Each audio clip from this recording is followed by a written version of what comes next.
A pergunta é: diante das aflições, tribulações que tenham passado, vivido, e muitas vezes se encontrando com falta de fé e tantas situações que têm acontecido, e nós vimos na Escritura sobre a predestinação que o Senhor nos escolheu antes da fundação do mundo, e às vezes vem a dúvida: como eu saber, como eu ter essa convicção que realmente eu sou predestinado?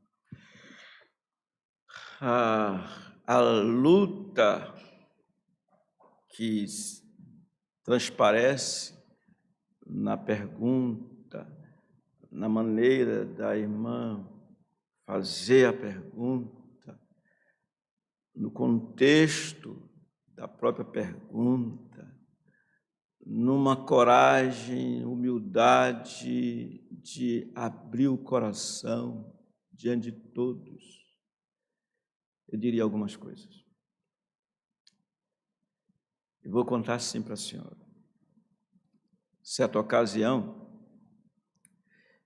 eu dava aula, ministrava aula, era solteiro, ministrava aula na escola dominical e estava bem de baixo. Claro que eu não posso dizer que estava como a irmã, porque eu não sei, seria injusto da minha parte falar assim. Mas eu creio que estava como, quem sabe, alguns dentre vocês que me ouvem nesta hora também já experimentaram isso. E a pergunta que eu fazia era essa: será que eu sou crente mesmo? É interessante quando a gente pode falar a mesma linguagem, né? Será que eu sou crente mesmo?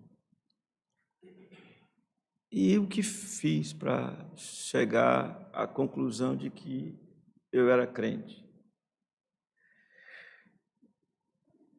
Eu parei assim e disse: eu não abro mão de ensinar a verdade.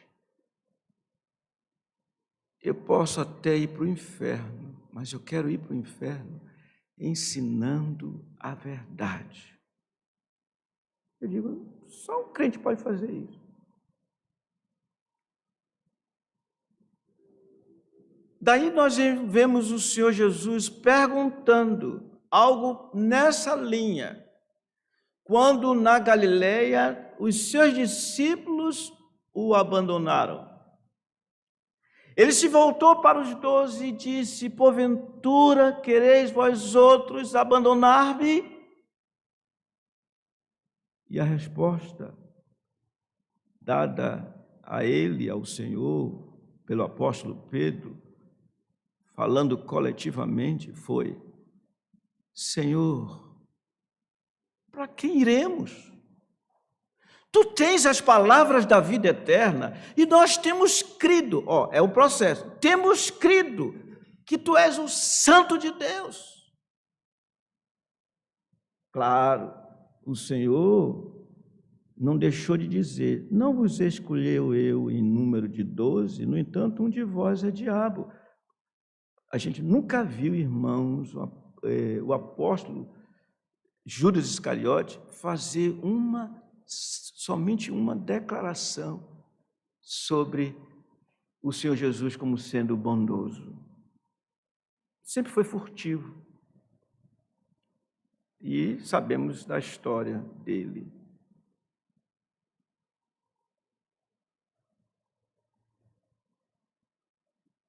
Em momentos como esse, é bom a gente olhar para a história. Como tudo começou.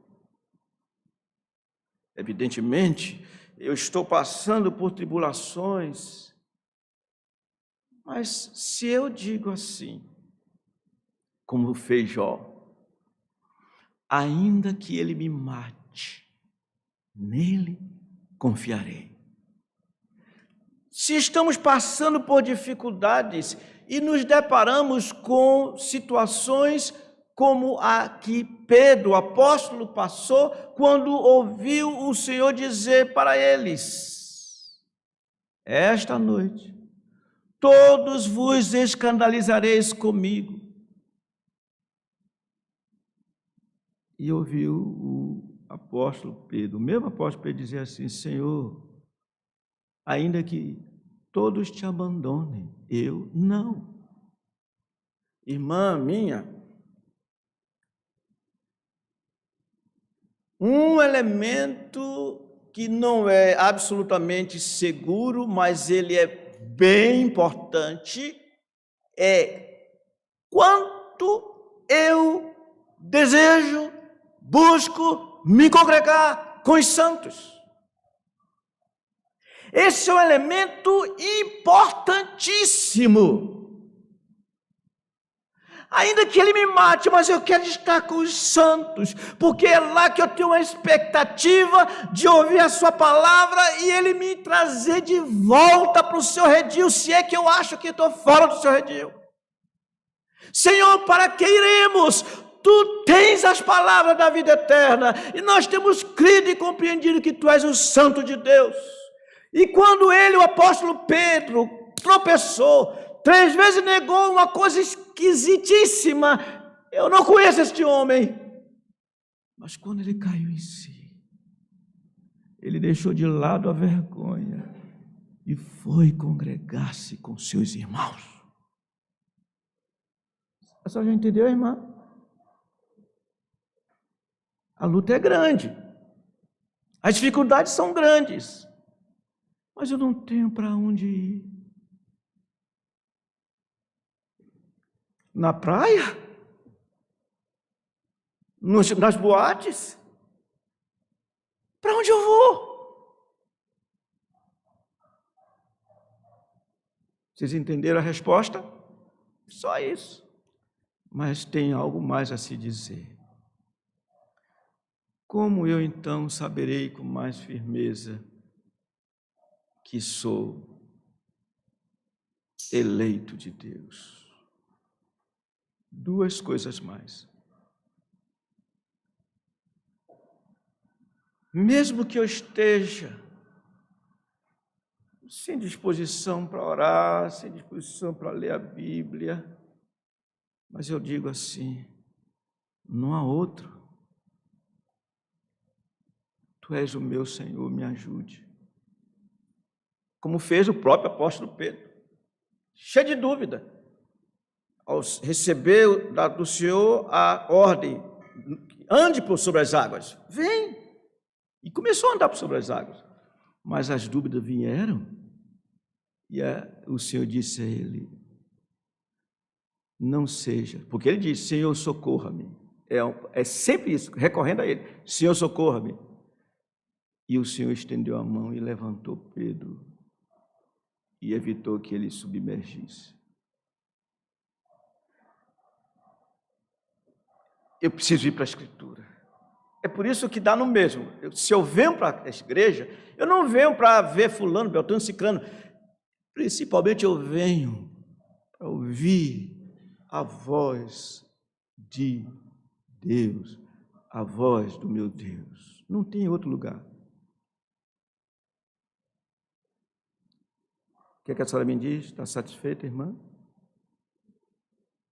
E quero dizer para a senhora o que o apóstolo Pedro diz: sofrimentos iguais aos vossos estão se cumprindo em toda a irmandade sobre a terra. No mundo tereis aflições, mas tende bom ânimo. Eu venci o mundo.